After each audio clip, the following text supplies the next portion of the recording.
So today I'm going to be working on the rear mount for the Tesla motor in the back of the Lamborghini cradle. So let me kind of show you guys what I had in mind, and then I'll kind of show you the process here. So this is the 3D printed LDU Model S Tesla motor that I printed that I was telling you guys about. The front mount, I'm not so much worried about. It's going to be fairly simple. I might tie in up here and go to the existing motor mounts for the Lambo motor. You can see I've got a piece of aluminum pipe here that's kind of helping me align my axle, if you will. So that's obviously really hard to tell in a video, but that's kind of giving me a good idea. I'm pretty dead straight there. Motor's pretty low. I can't go much lower without heavy modifications. So my plan is to put a beam. I've already kind of started to prep the aluminum, but to put a beam going across this way and then tying in here with some dog ears, and then maybe kind of doing some lateral restraints there. So I was gonna use, I've got this 2x3, it's an 1/8 wall thick. Thinking about putting, like I said, some gussets here on the ends, and then maybe doing a couple of holes in the center with some pipe to really stiffen this up. But essentially this would kind of be sitting in here, you know, but obviously lower down here a little bit. So I'll show you guys the 3D model that I designed on AutoCAD based off the measurements I took, and then I can kind of show you guys the process. So I wanted to demonstrate in this project how much engineering is going to be involved. This process here is relatively simple, just designing a beam. It's going to kind of span the width of the motor in the back of the Lamborghini chassis. So nothing really fancy about the beam. Wanted to add a couple of these 1.5 inch pieces of pipe to kind of help with the torsional load in that area. It's going to be experiencing a moment arm with the pull of that motor. So just as I showed you guys, the 2x3 1/8 wall beam, just taking and designing it here using AutoCAD. And then what I'll do is probably import this into Fusion 360 and get a really good look of what this looks like. Or I might just build it. You know, I'm kind of relying a lot on my field expertise on, you know, strength requirements. I don't think I really need to do any kind of finite element analysis, any FEA work on this. It just doesn't really require it for the amount of forces that we're dealing with here. So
You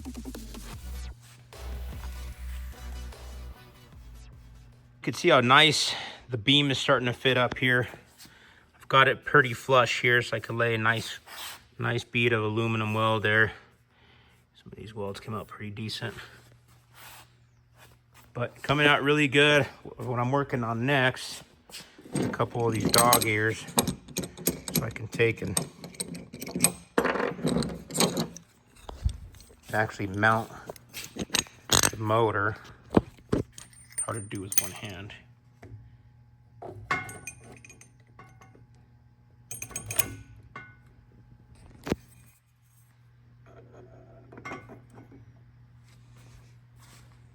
So I'll take and kind of pivot that up a little bit, put a plate in the back and over the top of it. That's 1/4 inch aluminum, so it's really beefy. So I finished up this mount. I welded it from the inside and the sides, and then I polished, kind of sand polished the edges. Came out really good. It's really strong. I think I'll end up laying something on top of this with a slight curve to kind of go around the motor mount. But I wanted to show you guys how nice it fits. I've got it pretty loose there because I don't know how accurate this 3D print is. It's probably a little small, so it's a little loose there. I'm not going to weld this until I get the actual motor, but I'll show you guys how nice this fits.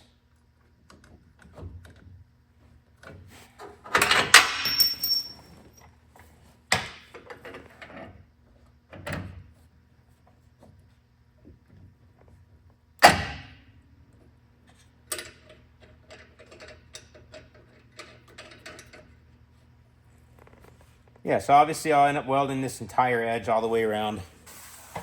And I did kind of have an idea to use a really lightweight gusset like this. I drew inspiration from the factory Lambo stuff, but maybe this goes somewhere like this. You know, maybe out of just some 1/8 inch or something to really stiffen this up. I want it to look as OEM as possible. Somebody that walks back here, I want them to not be able to tell the difference. But you can see these.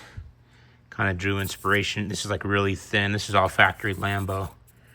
That's kind of where I drew this inspiration from. So yeah, the idea that, you know, these would go here. Obviously one on the same side.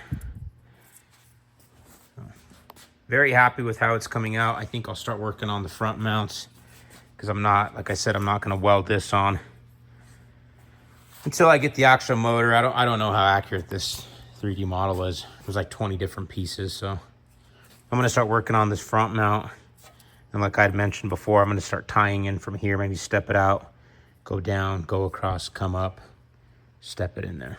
So stay tuned. It's my nice roof. So now that I've kind of got the back beam finalized, I went ahead and just welded the top seam of the beam in place. I'm going to start working on the front beam, and you guys can recall on the first video I showed you guys the 3D models to all this. I didn't weld this in place yet. I'd mentioned that before. I don't want to shoot myself in the foot there, but essentially I'm working on the front beam. This is all going to kind of connect down, come back up to there. I just didn't really trust. There is a beam there in place, and conveniently enough, it lined right up to my mount here. But it's only 1 inch thick, and it does go into this cast aluminum section. But I'm a little worried about the amount of stress and strain in this one section. So I'm gonna go ahead and just beef it up with my own beam. And what I'll do here is put a plate, 1/8 inch, like a flat plate there to really beef this up. This looks like it's 1/8 inch as well, but just don't want any movement at all in this motor. After that front mount's done, there's this side one here that I think I'll make removable, and it'll just bolt into here, because then it'll be really hard to pull this thing out if I ever need to service it, or even installing it would be difficult.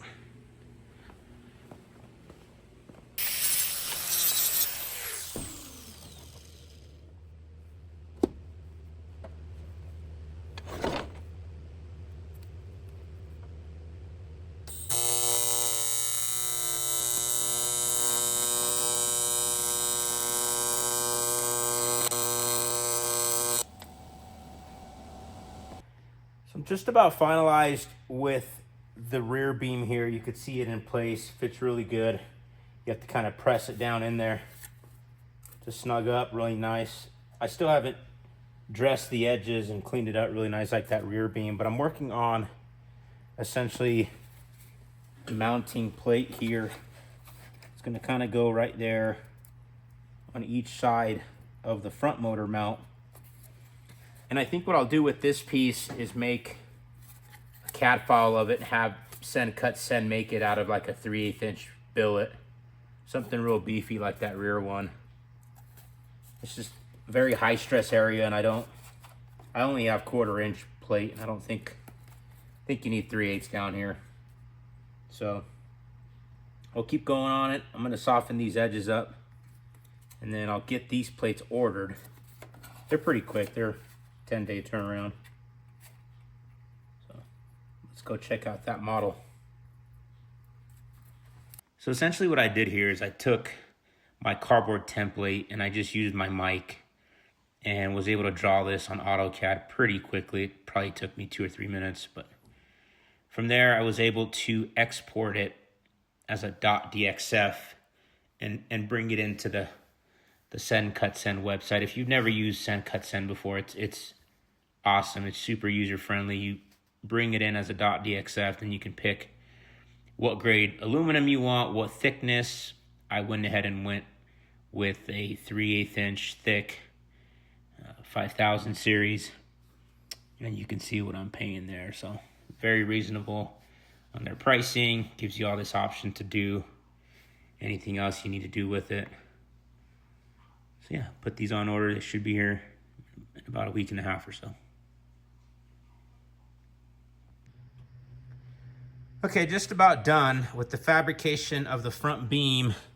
You can see I came back and routed all my edges and polished it up really nice with the polishing flapper wheel. It came out really good. You really have to take and shove this down into place. It kind of squishes into place. I'm very happy with how that fit up. And as far as the mounts themselves, now that we have these coming from Send Cut Send, you can see how nice this thing just slides in there. You know, and obviously I'm not married to any height right now. I do have the motor sitting up ever so slightly in the event that I need to kind of wiggle it around for the actual real motor, not the printed motor. But overall, very happy with that. I think what I'll do when those mounts get in is weld those in first. I will put like a rear plate on and an upper plate there. And then I'll take and stitch weld, you know, all the way around to the factory beam, and obviously weld these as well. So very happy with that. Overall, very happy with the way this motor is sitting in place. As far as the third motor mount goes, I think I'm gonna wait to build this one just because again, I don't know how accurate this 3D print was. It's like 20 different pieces that I glued together.